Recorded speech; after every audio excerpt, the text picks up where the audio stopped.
Welcome to the Big Picture Retirement Show, where you'll learn what it really takes to have a successful retirement.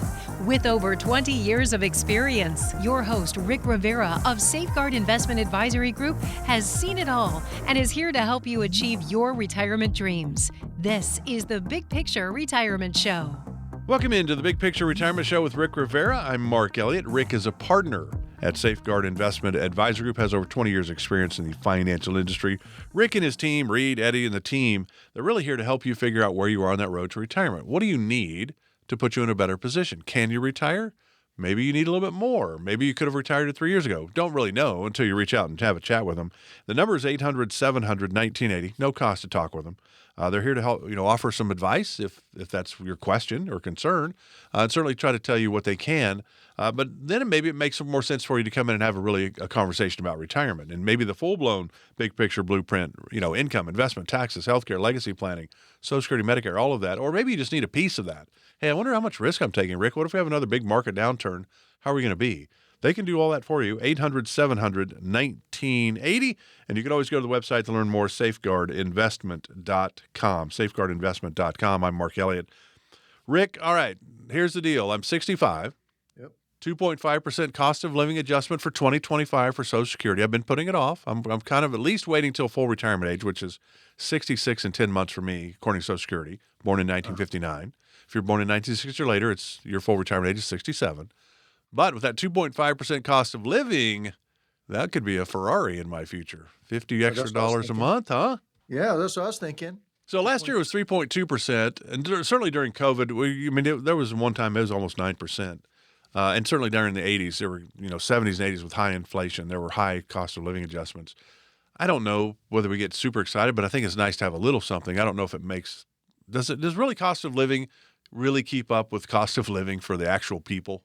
No, especially with Social Security and this, it's interesting you talk about the cost of living because, we talk about this in our workshop a lot, obviously with clients directly, but, when people come to our workshops, we tell them, we say, listen, you know what is that? The government is buying a basket of goods this year.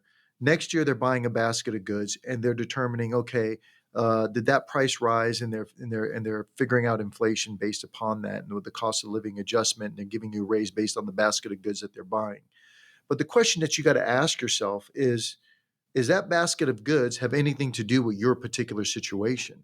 And a lot of times, people may even have a cost of living on their pensions. They call them COLAs, cost of living adjustment. And what is that COLA cost of living adjustment pegged to? What index is that pegged to, and what basket of goods is in that COLA adjustment that's determining what your inflation rate should be or your cost of living adjustment should be? And the challenge that a lot of people have is that when they're planning for retirement, if they're relying on some random index, they're lumping themselves with everybody else. And the scenario here that we have to, discuss when it comes to your cost of living adjustment is everybody's goals and objectives are different. So if I have somebody that says, hey, Rick, you know what, when I retire, I want to travel. Well, what if travel costs are rising at 6%? Somebody else might be concerned about medical. What if medical costs are rising at 7%? Somebody else, might be, like you, Mark, where they're like, listen, you know what, when I retire, I really just want to play more golf, so their cost of living adjustment, may be different. So really, when it comes to these cost of living adjustments, yeah, it's nice to get something. I would say, hey, listen, something's better than nothing. But really, when it comes to designing a plan and a structure for clients, we have to base it around their particular situation, not some random index that has a basket of goods that you may not even identify with. And that's the important thing. I think that's such a great point, because when somebody comes in to go through your big picture blueprint process, and it's income, investment, taxes, healthcare, legacy planning, Social Security, Medicare, all those decisions you have to make, it is about whomever you're sitting down with. Because you have people that need 20 grand income. You have people that need 4 grand. Everybody's different. And that's how you look at it. The government looks at it. Everybody's in the same pool. I think their cost of living is a clerical worker in major urban cities like New York and Chicago, LA, maybe. And so that it's like a 35-year-old. Well, that has nothing to do with retirees. So the cost of living is a weird thing of how they do that. But really what we're talking about too is Social Security. Social Security, and I don't know how long you've been talking about this, Rick, 10, 12, 15 years. Hey, Social Security is going to run out of money and you're going to get 79 cents on the dollar. And now that's 2033, 2034, kind of in that time frame. And we always hear the Democrats say the Republicans are going to get rid of Social Security and Medicare. And then Republicans say Democrats are going to get rid of Social Security and Medicare. Well, they don't ever fix it, which is what they need to do. They need to fix it somehow because, Rick, I've paid into it, and I'd like my Social Security check when I'm ready to take it. But how do you look at Social Security? Should we be worried, I better take it right now because it's not going to be there for me? There's two schools of thought on this. Number one, for many of the pre-retirees, what we're trying to do and what their philosophy is when it comes to retirement planning is they're trying to plan assuming that Social Security is not going to be there. So really what they're trying to do is put themselves in a situation where if Social Security is still around, it's going to be icing on the cake. Now, for those that are currently retired and collecting Social Security, if I was a betting man, I doubt that's going to change for those that are already collecting. But here's a scenario that we got to take into consideration. For most people nowadays, I would say Social Security is a huge part of their income. And for many people, I think I read a statistic some time ago that for probably about 50% or so of the people that are collecting Social Security right now, if they didn't have it, they would be at poverty level. It's not a negligible amount. It's a significant amount of most people's income. And if you lost, 30% of your income tomorrow, how would that potentially change your lifestyle? So if it's really a concern for people, and this is a concern that they have of worrying that, hey, listen, you know what? I'm concerned that Social Security is going to, be gone or it's going to be cut. Then what we have to do is we have to sit down and figure out, okay, what strategies, what game plan can we implement to put you in a situation where if it is reduced or eliminated, how can we mitigate as much as that shortfall moving forward as possible? If you have questions about this, you can always talk with Rick and the team at Safeguard Investment Advisor Group, 800-700-1980. And everybody's situation is unique. Maybe you should have started at 62. Maybe you should do it at 65. Maybe you should do it at 66. Maybe you should do it at 67. Maybe you should wait till 70. Everybody does have an opportune time, but it's not a blanketed time, right? Everybody's situation is unique. So if you like this is a big decision. You think about a married couple, if the average Social Security is going to be around $600,000 over a 30-year retirement, so that means a married couple, it's over $1 million decision. This is a big decision for you to get right. 800-700-1980. Let me give you some stats about Social Security, Rick. Social Security supports 68 million Americans monthly. It pays about $1.5 trillion in benefits annually. 90% of people age 65 and older were receiving a Social Security benefit as of June 30, 2024. Well, I'm going to be 65 in 2 weeks, and I am not starting Social Security yet, so I will not in that category. Social Security benefits account for about 30% of the income of people over 65. I can certainly see that.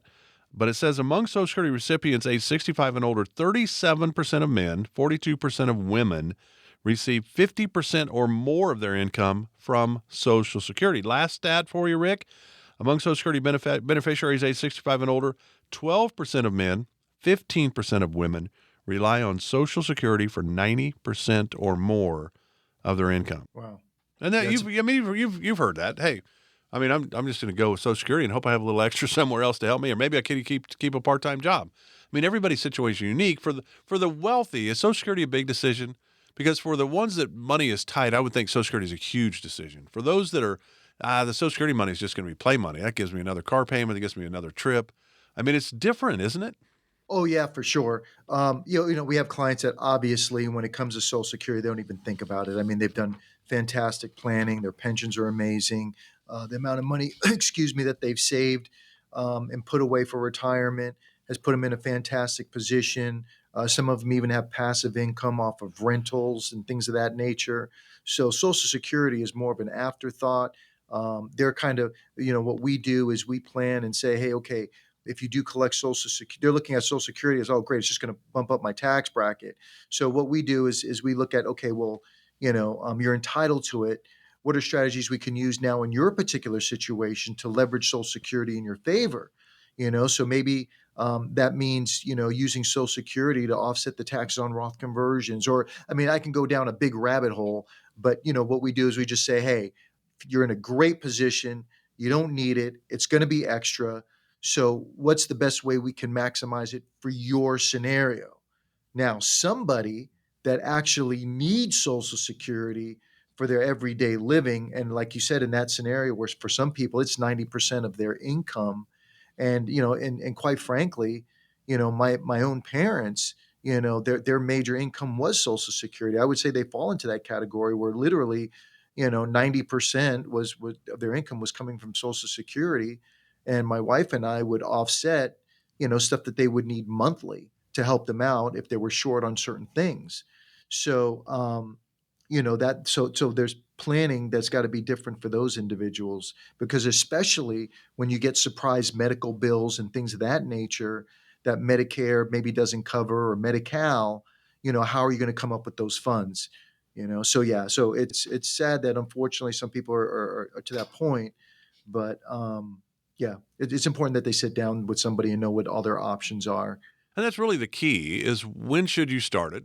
And if you're married, remember that when one spouse passes away, the lower of the two Social Securities will go away. The higher passes on to the surviving spouse. So there's a lot of challenges when it comes to a married couple, for example. Besides the lower of the two Social Securities going away, maybe you lose some or all of a pension.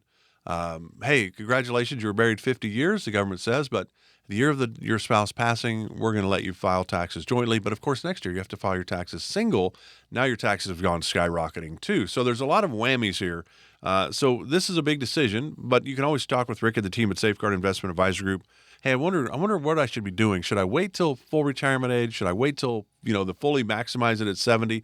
Hey, you know what? I'm going to retire at 62. Why am I going to wait? I could use some extra money and maybe taxes will be a factor, but everybody's situation is unique. Call Rick if you have questions. 800-700-1980.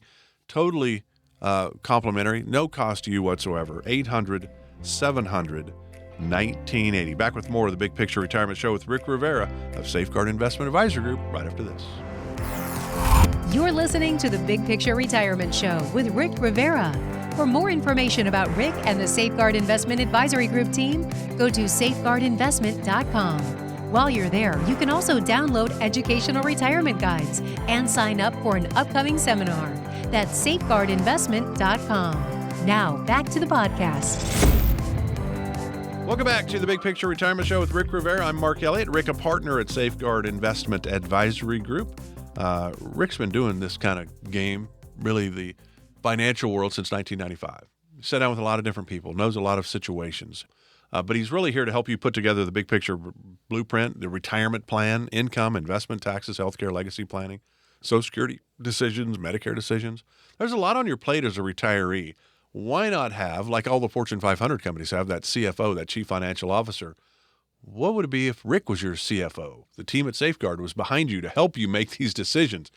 That would be pretty nice, I think. 800-700-1980 if you have questions, if you have concerns. 800-700-1980, totally complimentary, no cost to you. You can always go to the website to learn more, safeguardinvestment.com. So Social Security is a big deal. We get that. For some people, it's way more important than others, but still Social Security is a big deal. There's a lot of money in that whole system that you've earned because every paycheck they've taken money out for Social Security. I think we deserve it back. And I don't think it should be taxed. They can't tax me again, but they do. 1983, it's now 50% tax on Social Security if you make over a certain amount. And in 1993, they upped it to, hey, we need 85% tax on that. So there's a lot of moving parts here. But when it comes to income, to me, my grandparents had pensions and Social Security. Income was a given, and they had high inflation in the 70s and 80s. Put money in a CD, get 15%, interest. I mean, pretty easy income back then. Today, I don't have a pension. I've got a 401k, but I don't have a pension. And I do have Social Security, but now they're saying, that might kind of slow down a little bit for you. I don't know. But income, is that kind of one of the top things you think would really, when somebody comes in for the first time, you sit down with them, it's, all right, let's figure out where your income is going to come from and how much do you need month after month? Yeah, absolutely. As a matter of fact, one of the big questions, and maybe some of the people that listen to the radio show right now may even have, is, they'll say, hey, you know what, Rick, should I hold out on Social Security to maximize my income in retirement? So they'll come in, they'll say, okay, Rick, I'm retiring, let's say this year, but I'm going to wait till, 67 or 70 where Social Security maxes out. And here's the thing that we got to take into consideration, and this is just some food for thought, is that if you are, let's say, for example, you're short by, $2,000 a month, and you're like, okay, what I'm going to do, and here's their strategy. I'm going to take $2,000 a month out of my investments to live on until I'm 70 and I maximize Social Security. And instead of getting 2 grand a month, I get $2,700 a month or whatever that number is. What we have to look at is this. If you're drawing that money out of your investments, and let's say that you're pulling it from your IRA, your 401k, your 457s, your TSPs, your 403bs, and now you're pulling $2,000 a month, roughly, whatever the number is, in order to tie you over until you're ready to pull Social Security. The thing that we have to look at is, number one, if we're pulling it from our retirement accounts, we have to realize that 100% of the money that we're pulling out of those retirement accounts are reportable on our tax return, and we have to pay taxes on whatever we're pulling out. However, what we should take into consideration is that not 100% of our Social Security is reported on the return. Mark, as you mentioned earlier, you were saying, hey, up to 85% of somebody's income may be subject to taxes. So here's the thing. If I have a choice of, from a tax standpoint, pulling my money from Social Security, 2 grand a month, or pulling the money out of my own retirement accounts at 2 grand a month, technically, the Social Security money is going to be taxed more efficiently because the other 15% of Social Security, I'm actually getting tax-free, where I don't get that with my IRA or 401k. The other thing, too, is that if I'm holding out from pulling Social Security for, let's say, 5 years or so to get an extra $800 a month, I have to say, okay, I may be foregoing over $100,000, $120,000 of security payments over that period of time in order to get an extra $800 a month, which means I got to spend down my own IRA or 401k by 100 and some odd $1,000 in order to get an extra $800 a month. How long is it going to take me to make up that shortfall? And then, of course, if God forbid one spouse predeceases the other, that money that you foregoed on the Social Security, you can't claw back. So we have to look at both sides of the equation and say, okay, does it make more sense for me to take Social Security now, allow my own investments to grow and compound, and actually have my taxes taxed in a more efficient manner? Or again, there may be scenarios where it does make more sense for you to hold off. But these are calculations that we can do for clients. So that way, when they're making these decisions, it's based on education. It's based on them looking at a mock tax return showing, hey, if we do it this way, here's what things are going to look like. If we do it this other way, here's what things are going to look like. And now they can make a decision based on education rather than just something that they Googled on the internet or their buddy told them, hey, listen, this is what I did. What's good for one person may not be good for the other. So I think it's important that you look at all the parameters, get educated, and then decide, hey, what's the sweet spot for you to start drawing Social Security based upon all your parameters, not just some, random information you get from your neighbor, so to speak. Just a whim. Hey, I think, what the heck, I'll just start it, whatever. Yeah, it just sounds good. Yeah. So that's what Rick and the team at Safeguard Investment Advisory Group can certainly do for you. 800-700-1980. Again, complimentary, no cost to you to have a conversation with them. Can they help you? They don't know that until you reach out. They can certainly help you with this question, when you should take it, how you should do it. They can certainly help you with that. 800-700-1980. But it really is crazy. I don't know how you decided to tax my Social Security because I'm taxed every time I pay into it, every paycheck. Why did you decide to tax my Social Security? I mean, you're double dipping again on me, Rick. Yeah, it's and we get that question all the time. Why are we paying tax on Social Security? That's a great question. The interesting thing here that I want people to realize is that the threshold, let's see, for a single person, it's about $25,000. Provisional income calculation is when your Social Security starts being taxed, and your provision, or if you're married with $32,000 provisional income, is when your Social Security starts being taxed. And what I want people to realize is that $25,000 figure for single people, $32,000 figure for married couple, those figures are the figures that they've been using since 1983. These numbers have never been indexed for inflation. So like I say in the workshop, maybe somebody back in 1983 as a single person making $25,000 or a married couple making $32,000, I don't know, maybe that was a fair wage back then. But folks, is that the case today? So this is the reason why we're seeing many retirees fall into these categories and having their Social Security subject to tax. But Mark, when we ask people, hey, listen, how come you don't get these things reviewed? How come you don't get a second opinion on these things? The number one answer that comes back is they say, well, Rick, you know what? If my tax preparer hasn't shared any ideas with me, or the stockbroker that I'm dealing with hasn't shared any ideas, I assume nothing exists. Folks, you go to the doctor to get an opinion. You can't be afraid to go to another doctor to get a second opinion. You do that with your medical. You can't be afraid to do that with your investments, your Social Security planning, your pension planning. That's what we do. Maybe you're working with a current advisor and you're happy and everything, but why not get a second opinion? We can give you a second opinion and say, hey, listen, the way you have everything set up is perfect. There's not much value that can be brought to the table. Or you may find out, hey, wait a minute, there's a few things that are misaligned here, and maybe I want to get them addressed.